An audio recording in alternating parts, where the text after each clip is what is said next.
उल्कामुख राजा होता महाथोर, तयाची पत्नी होती सुंदर.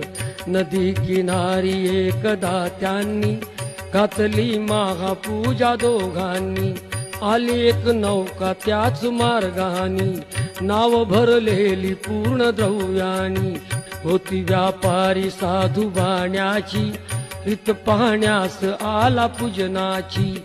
उल्कामुख त्यास बोले ऐकावे, व्रत नारायणाचे आचरावे.